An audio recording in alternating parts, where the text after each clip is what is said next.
75 des transferts du plan gouvernemental de régionalisation des employés de l'administration publique ont été effectués dans l'Est du Québec. Le député de Matane-Matapédia demande plus de transparence dans le processus. Et voici ce qu'a obtenu Simon Gamache-Fortin.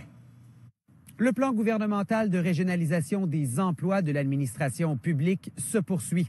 L'objectif de Québec est de transférer 5 000 fonctionnaires d'ici 2028.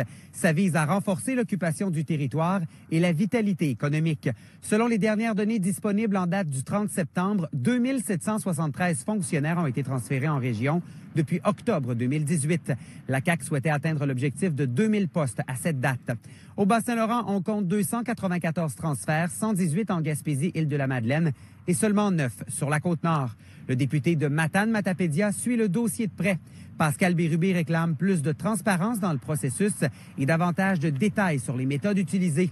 Il se demande pourquoi certaines régions en périphérie de Montréal ont reçu une partie importante des transferts. Comment on priorise les régions? Comment expliquer qu'on transfère les emplois en Montérégie, dans les Laurentides, dans l'Anaudière, plus qu'au Bas-Saint-Laurent, par exemple, ou en Gaspésie ou sur la Côte-Nord?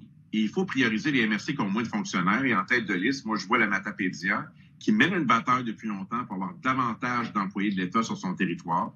Le député souhaite avoir davantage d'informations sur les types de postes et les lieux exacts de transfert sur le territoire du Bas-Saint-Laurent. Pour lui, il est important que l'objectif de base soit respecté. Une quinzaine de bureaux gouvernementaux partagés devaient être installés sur le territoire pour accueillir aux besoins le personnel. Simon Gamache-Fortin, TVA Nouvelles, Rimouski.